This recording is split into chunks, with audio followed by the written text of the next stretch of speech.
What's up, losers? Today I'm back with another r/fatlogic soiree. Checking out a couple of intriguing fat acceptance posts, sharing my thoughts on them, and having a few giggles at their more outlandish claims. This is episode 145 in the fatlogic series. And I'm pumped up to dive headfirst into some fat activist wackiness. So without further ado, let's get into it. What you think will make you feel better? OMG, my jeans are way too tight. I need to fix this. I need to lose weight. What'll actually make you feel better? Every time I try to lose weight, I end up right back here. I'm going to buy new jeans that fit me. You may have to go through this to get to this.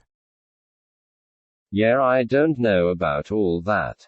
I can only speak for myself here, as the question of what feels good is inherently subjective, but I really don't see how accepting unwanted and potentially damaging weight gain as inevitable and irrevocable, relinquishing all control over my own life, and breaking the bank on endless pairs of jeans to accommodate my rapidly inflating belly, is supposed to make me feel better about myself. On the contrary, I can only imagine that that would make me feel helpless, demoralized, ashamed, and out of pocket. Don't get me wrong here.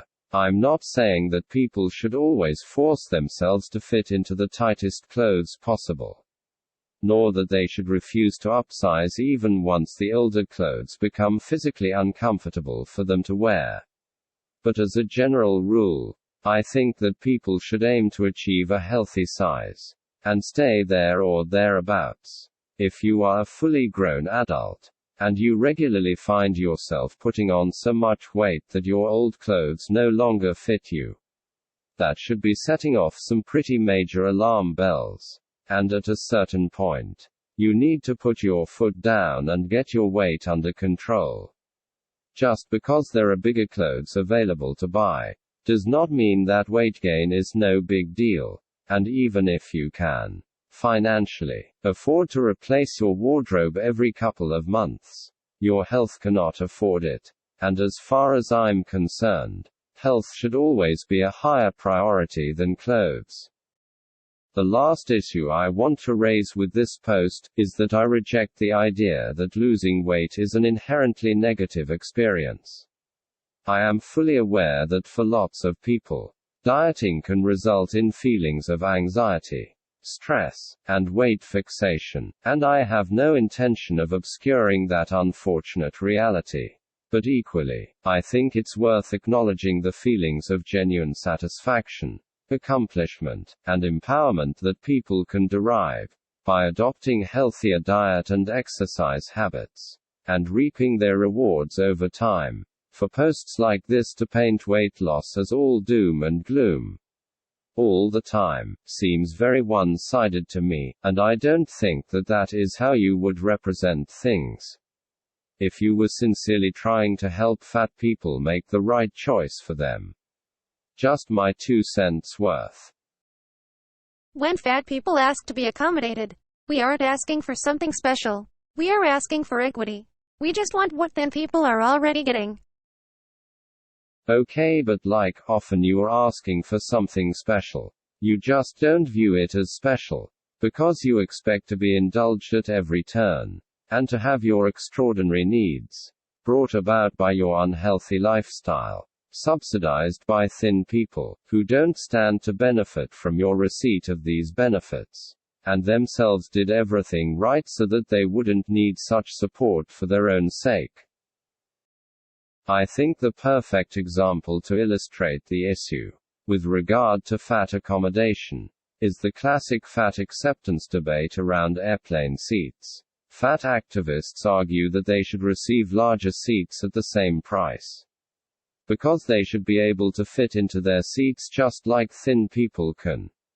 But instituting this policy would mean that thin people, who would have to pay extra for business or first-class seats if they wanted them for themselves, be made to pay extra so that morbidly obese people, who have created a need for themselves through sustained poor dietary choices, get to enjoy them. Call me crazy, but I really don't think that that's a more equitable state of affairs than everyone having to pay extra for bigger seats, regardless of their size. And it seems pretty clear to me that the fat activists who push for this are not so much concerned with equity as they're looking to secure their own interests, which, I suppose, they're entitled to do.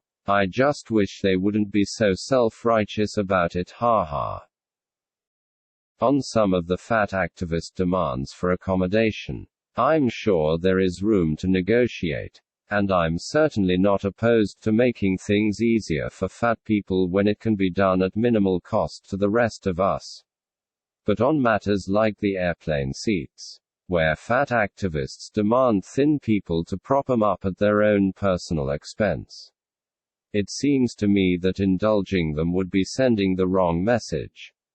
While we should never seek to actively punish fat people as a society, and should always treat them with proper dignity and respect, obesity is not something that we should strive to normalize. And at a certain point, fat people need to accept that their actions do, indeed, have consequences, and that society cannot, and should not be expected to, insulate them from these consequences at every turn. Sarah, yeah, that's my position. Make of it what you will, haha. Moving on. Cats don't get fat by accident. People overfeed them. Not only is it cruel, it exposes them to a variety of expensive health problems that shortens their lives. Really, medical student here, they really don't know what causes obesity and how weight loss works. Anecdotally, I got sick and gained 25 pounds 1 year.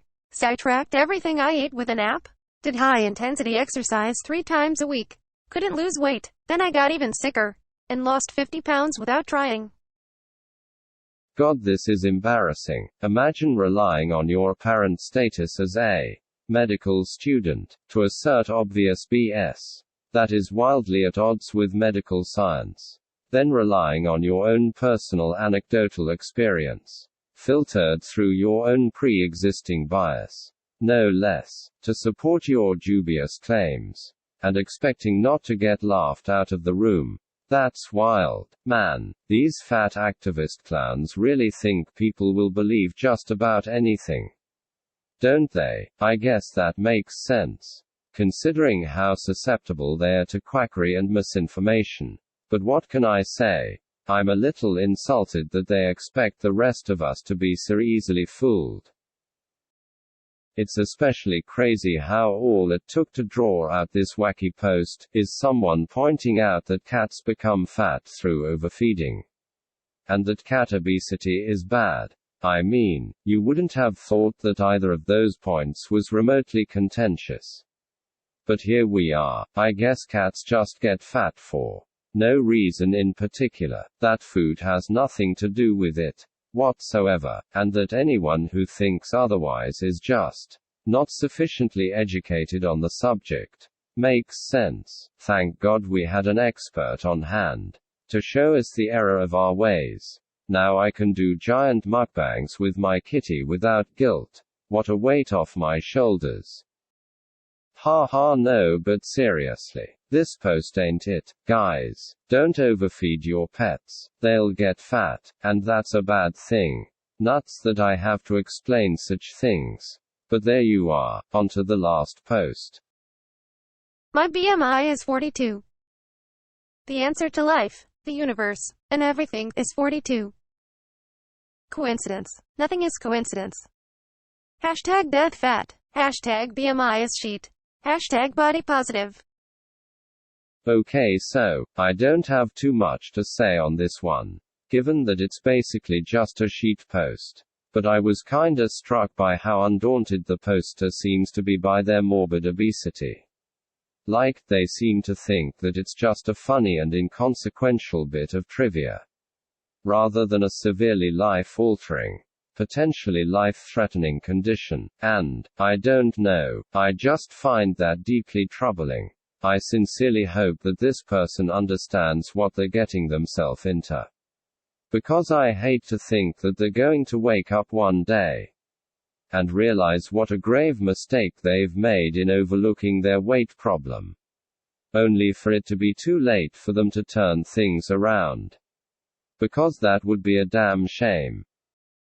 But to end on a slightly lighter note, when this poster uses the hashtag BMI is sheet, I can't help but laugh. Like, do they think that people wouldn't call them fat without BMI? Because, yeah, I'm pretty sure people would still notice. You're not exactly right on the edge there. So I really don't think there's much to be gained from campaigning against BMI. But I suppose it's not my business how people choose to use their time, haha.